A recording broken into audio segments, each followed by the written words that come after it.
Bismillahirrahmanirrahim. Alhamdulillah, mahasiswa sekalian, kita lanjutkan materi kita yang kemarin sempat terputus. Terakhir kita sampai pada akhir bagian behavioral theory, ya, behavioral theory atau teori behavioristik. Di sana kita terakhir menyampaikan tentang penguatan yang tangible atau yang kebendaan atau yang intangible atau yang sifatnya non benda. Mudah-mudahan dipahami.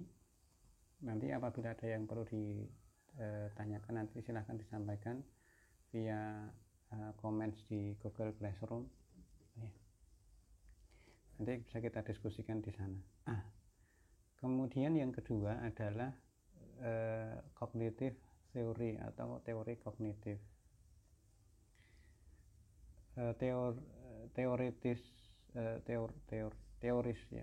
Teoris orang yang ahli dalam bidang teori kognitif meyakini bahwa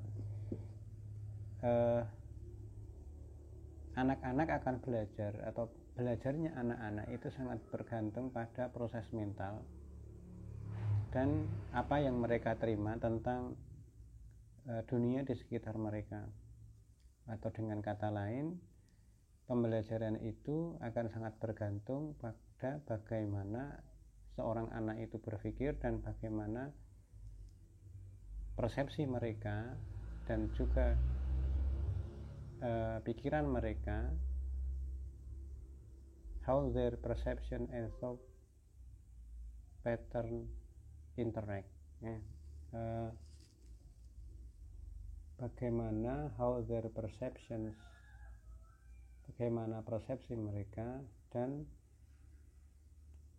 pola-pola berpikir mereka itu saling berinteraksi, ya. Untuk memahami sudut pandang kognitif, teori orang-orang yang bergelut di bidang teori kognitif, ya. Penulis meminta kita untuk melihat gambar di sebelah kiri, ya, yang ini. Nah, gambarnya ini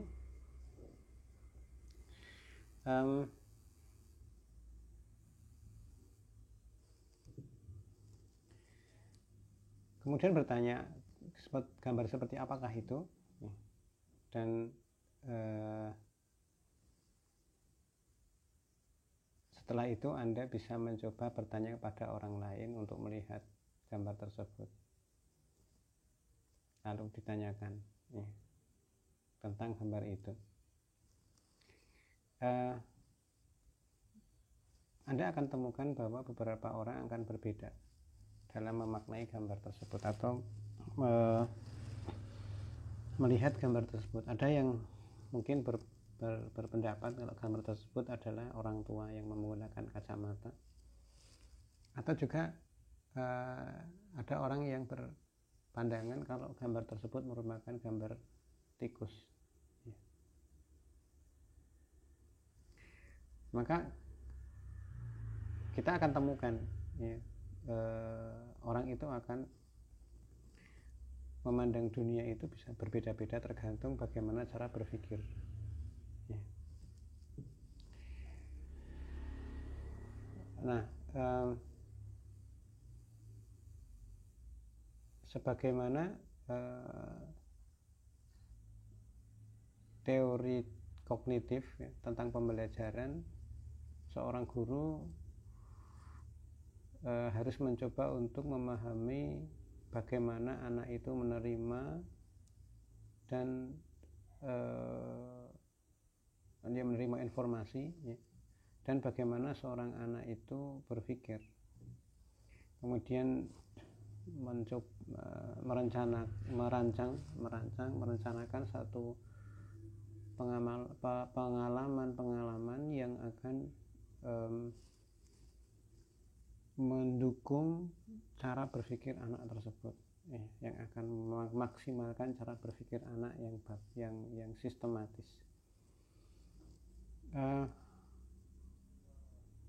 Many learning theories have evolved from cognitivism. In this section that follow, you will read about two of the most important of these theories. Beberapa teori belajar itu diturunkan ya, dari cognitivism ya.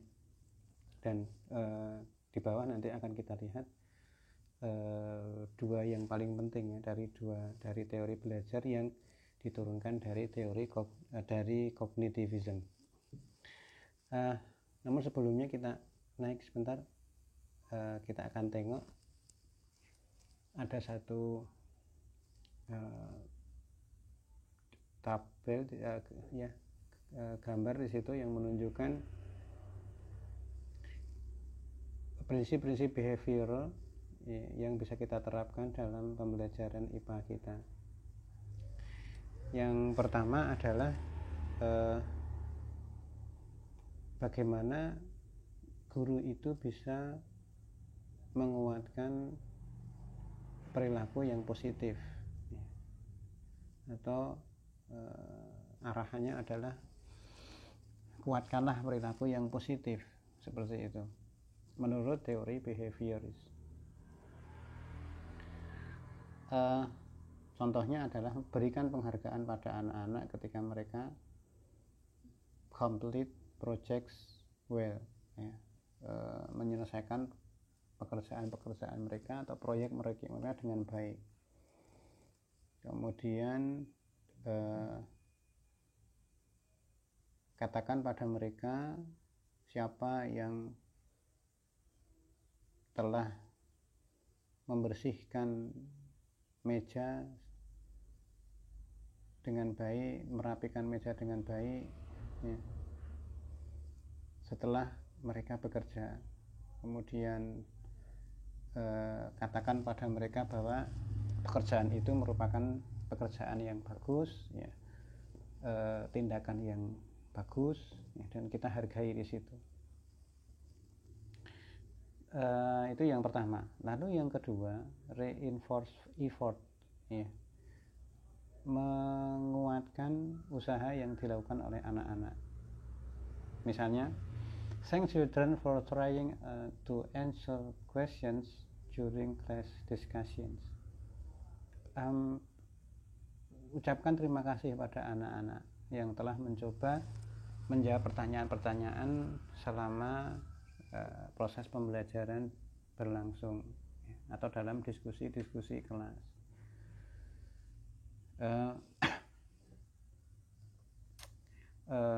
Beri penghargaan juga pada anak-anak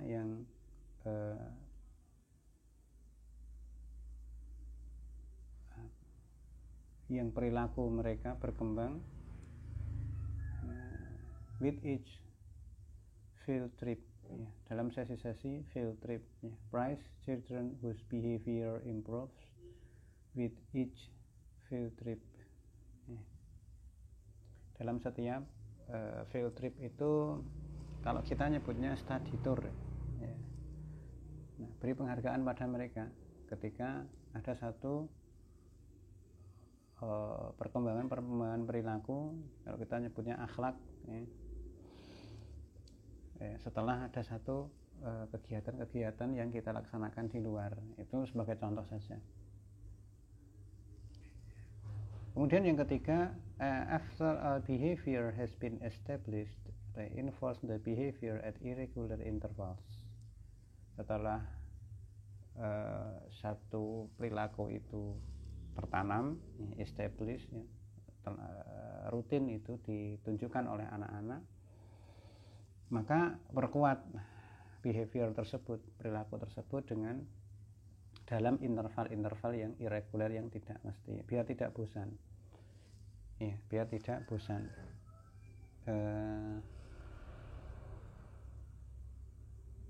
Misalnya kejutkan kelas dengan kunjungan orang-orang yang spesial ya.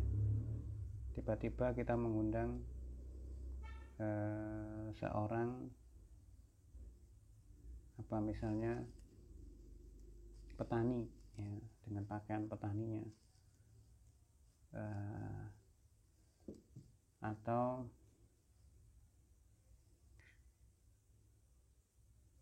kita undang tentara ya, TNI ke ruang kelas kita,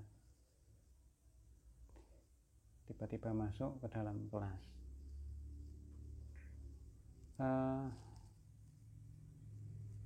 Apalagi ya, atau pekerja bangunan dan seterusnya ya. Atau kusir andong ya,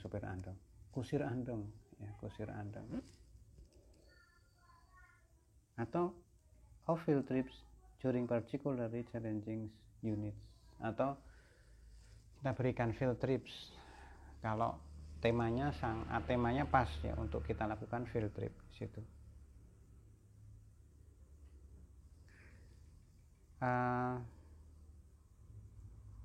Kedua, misalnya memamerkan ya foto-foto yang kita ambil, foto-foto anak-anak yang kita ambil saat mereka itu bekerja dalam waktu yang lama, at work on long term science projects ya. Nah, itu aktivitas mereka kita pajang ya, tanpa diumumkan ya, and present them announced at various times during the project ya. Nah, itu contoh penguatan yang irregular, tidak tentu ya. Baik, kemudian kita lihat ada satu teori belajar, ini teori perkembangan dari Piaget theories ya, yang diturunkan dari cognitivism.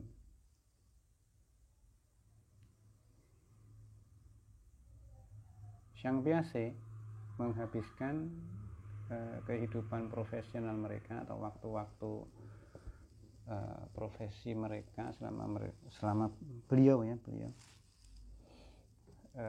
his professional life,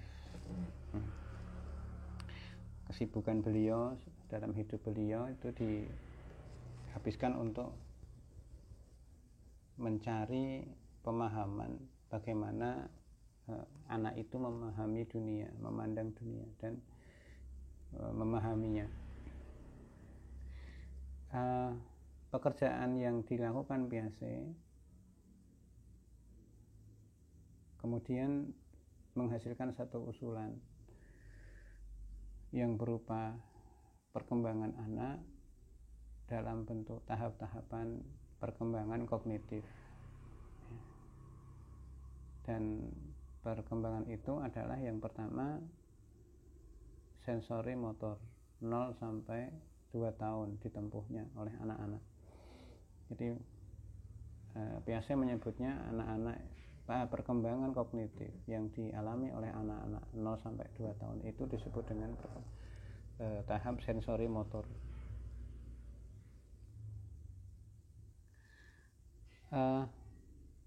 Anak akan mengatakan itu ada atau meyakini bahwa sesuatu itu ada jika anak-anak dapat melihat, merasakan, mendengar, kemudian dapat menyentuhnya atau mengecapnya, kehadiran sesuatu itu. Segala sesuatu yang di luar persepsi anak, medan persepsi anak, wilayah persepsi anak, yang di luar wilayah persepsi anak tidaklah dianggap sebagai satu hal yang ada ya. Nah, sehingga pada usia ini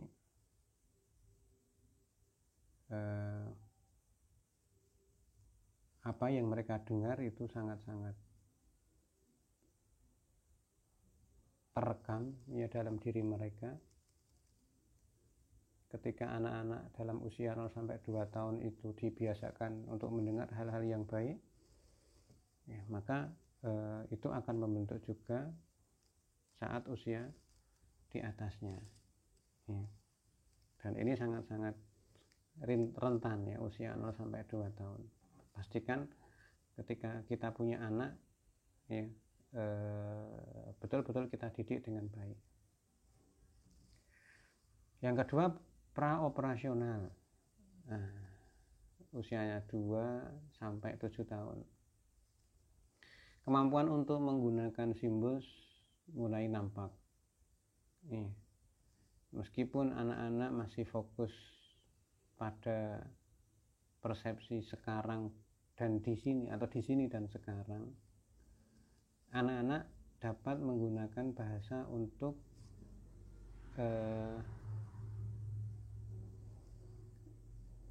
menggunakan satu ungkapan untuk menunjukkan satu peristiwa atau suatu benda atau peristiwa yang tidak berada dalam wilayah persepsi mereka. Itu usia 2 sampai 7 tahun. Anak-anak masih sukar untuk memahami bahwa benda-benda itu memiliki karakteristik yang banyak. Sebagai contoh,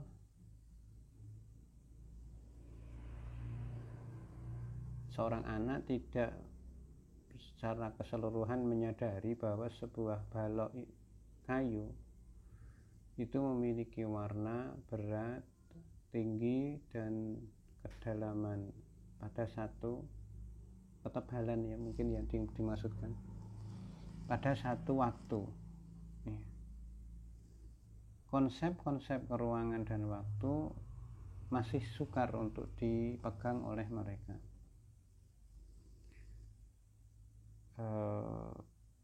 Anak-anak belum mengkonserv, ya, atribut-atribut seperti massa, berat, dan angka. Sehingga kalau ada satu gelas dalam satu gelas berisi air yang dituangkan ke mangkok, tanpa kita menambah air dalam gelas tersebut, dia akan mengatakan air di dalam mangkok itu lebih banyak daripada di gelas.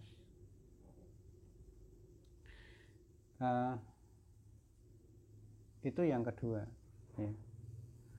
Kemudian yang ketiga, concrete operasional konkret, usianya 7 sampai 11 tahun. Anak-anak dapat mengelompokkan benda-benda dalam kelas-kelasnya dan dapat menyusun benda-benda tersebut dalam satu keteraturan tertentu, ya, misalnya sesuai diurutkan dari besar ke kecil, dikelompokkan menurut warnanya, ya, dan seterusnya. Anak-anak mulai paham konsep massa, berat, volume atau isi, luas dan panjang itu conserve, ya. Sehingga ketika air itu di dalam gelas dituangkan ke mangkok, dia akan mengatakan sama saja, sama banyaknya, gitu. Ya.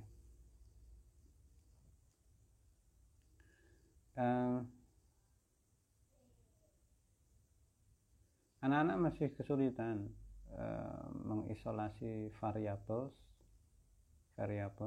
dalam atau variabel dalam suatu keadaan dan menentukan hubungan-hubungan antar variabel tersebut, ya.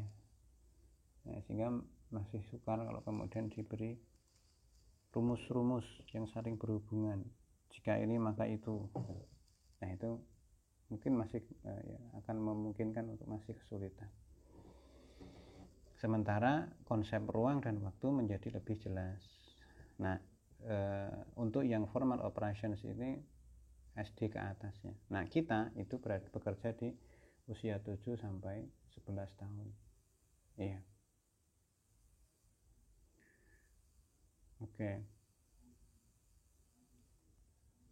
Itu yang pertama. Nah, yang kedua adalah teorinya dari Brunner. Ya.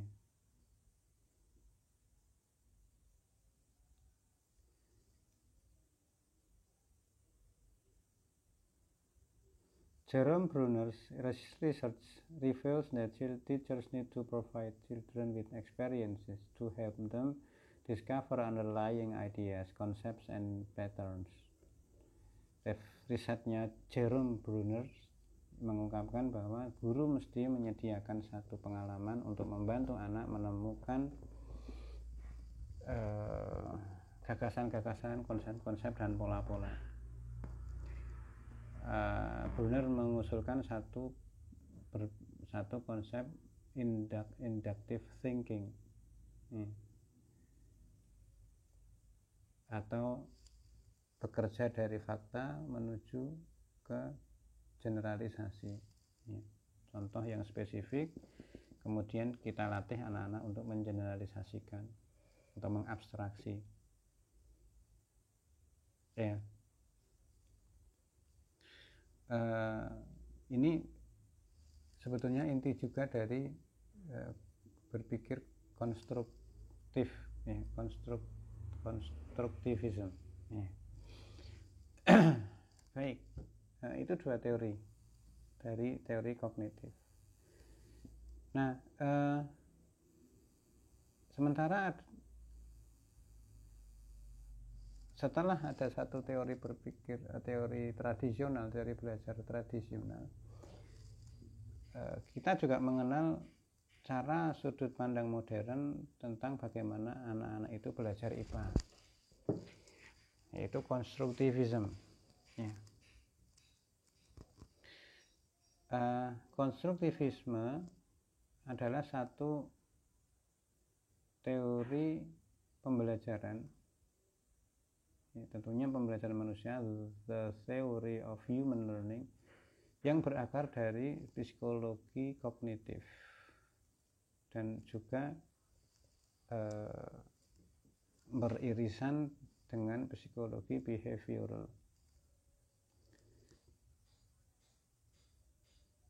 Nah, secara mendasar ada 3 prinsip, 3 prinsip fundamental yang mendasar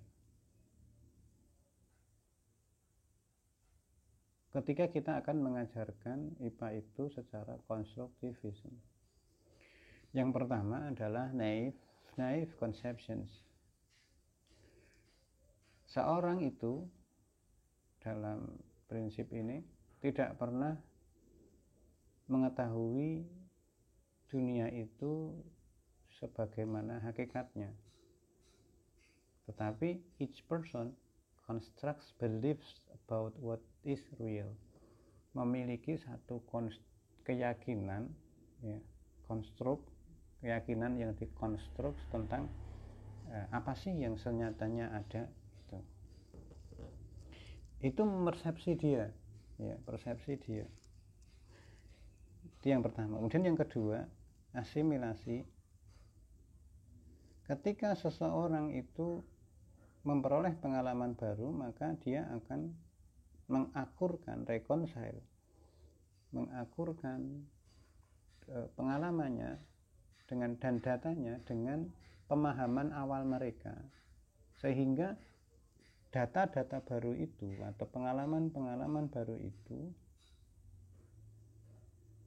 mendukung dan memperdalam, but do not change their fundamental mental model, tapi tidak mengubah model mental yang mereka miliki, meskipun memperkuat, mendukung model mental.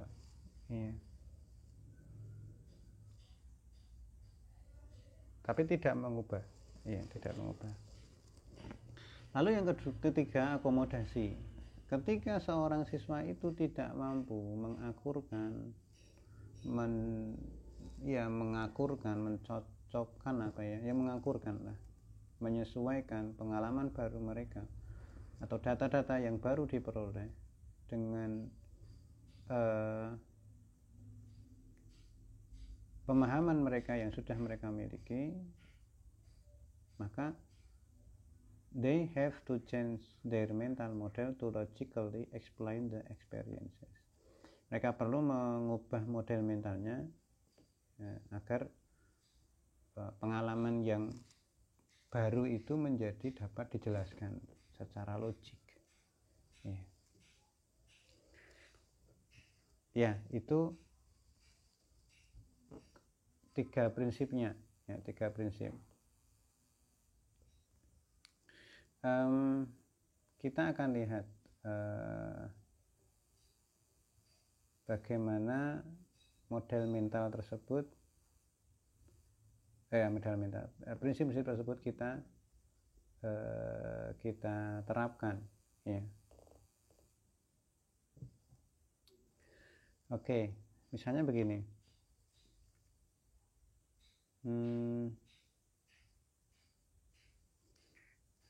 Anak-anak itu tidak pernah melihat atau meyakini bahwa bumi itu sesuatu yang bulat, ya. Jadi begini. Oke.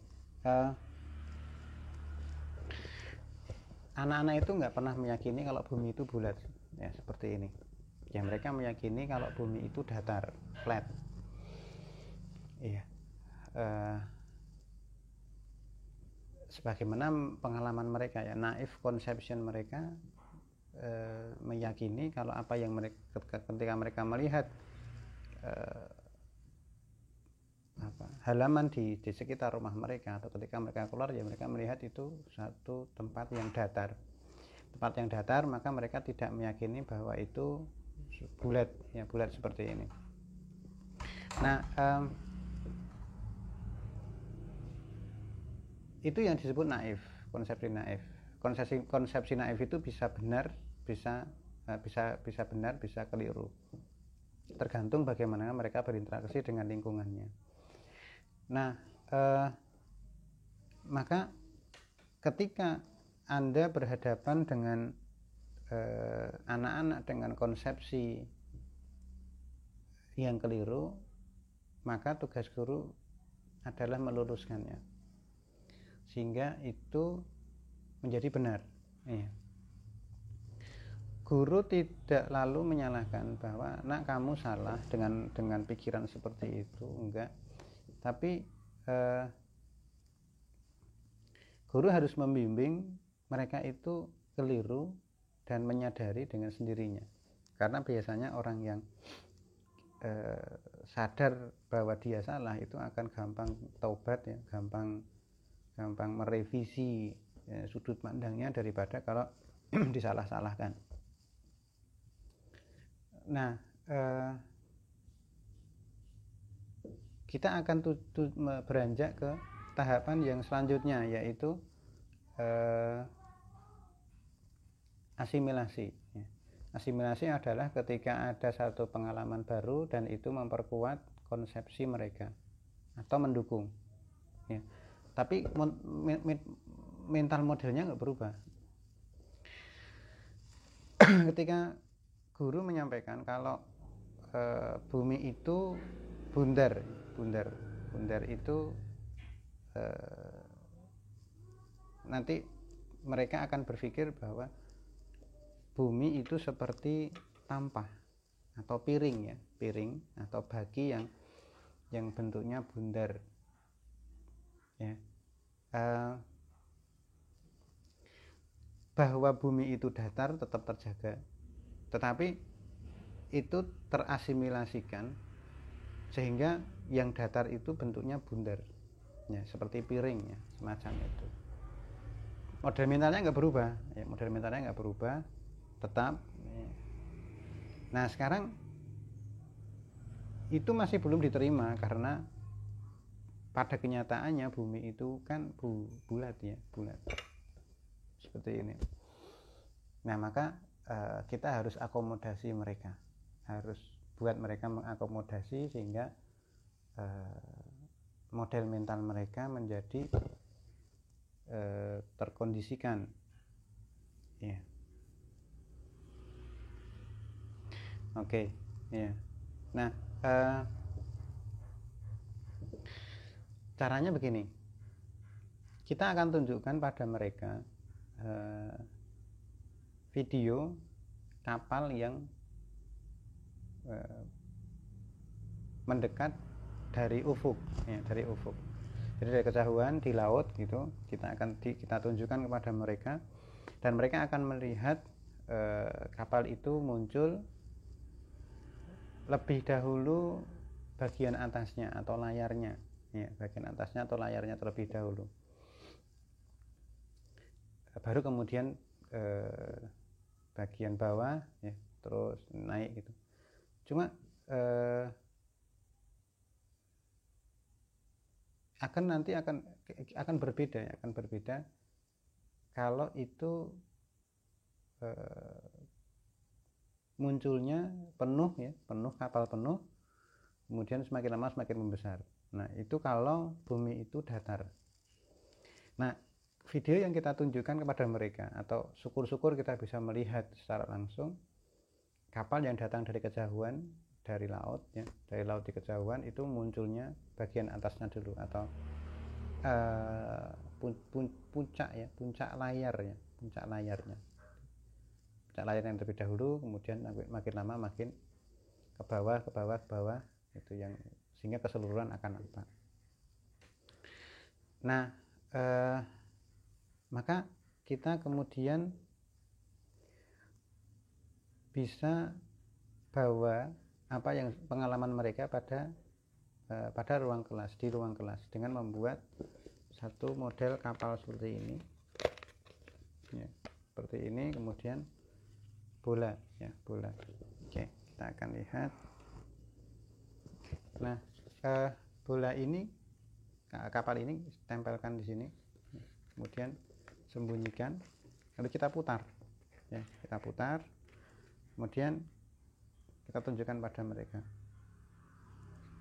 Nah, seperti itu. Maka bagian ataslah yang kemudian muncul terlebih dahulu, ya, seperti misalnya kita lihat, ya, saya pakai sendok, ya, misalkan sendok ini saya taruh di sini, ya. Ini pura-puranya ini layar, ya, ini begini, kemudian kalau kita putar, nah, seperti itu. Nah, ini dulu yang muncul.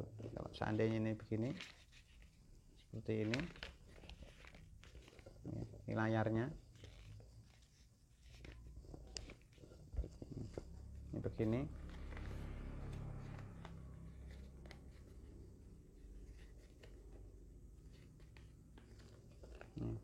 kita akan putar,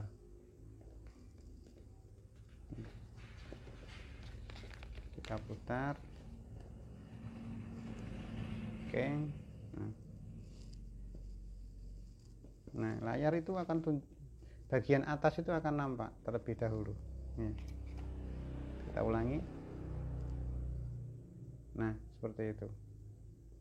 Atau kalau kita buat variasi perputaran seperti ini, menyamping, ya, menyamping. Nah, seperti itu. Nah, bagian atas itu yang muncul terlebih dahulu, kemudian kita akan ingatkan kembali ketika mereka melihat kapal yang muncul dari ufuk, ya, yang mereka saksikan sendiri. Mereka akan kemudian memperoleh kesamaan, ya, bahwa yang muncul di ufuk yang mereka lihat di laut, di pantai, ya, itu sama dengan kapal yang kita lihatkan di sini, ya. Kita putar sana ke sini dan seterusnya. Oh, kalau begitu, nah, seperti itu. Kalau begitu ternyata mereka bertempat tinggal di satu tempat yang bentuknya seperti ini.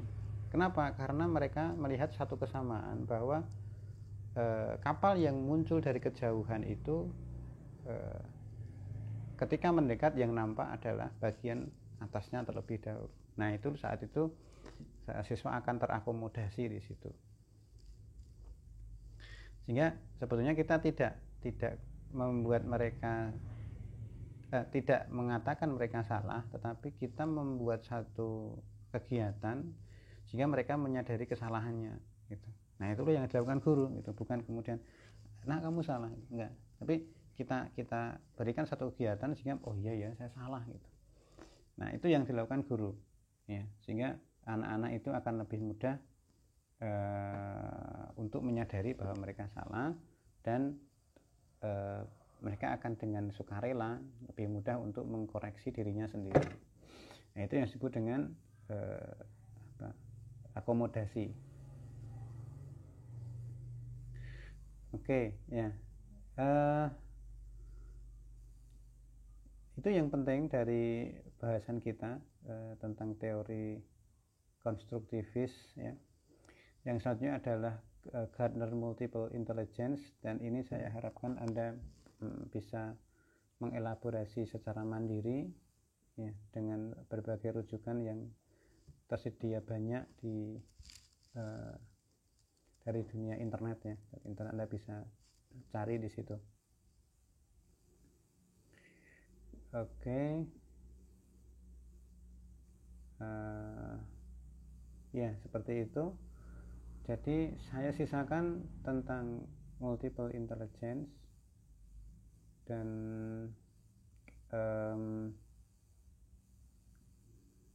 termasuk juga jika Anda berkesempatan dan Anda bisa cari kritik terhadap teori multiple intelligence dari Gardner ini.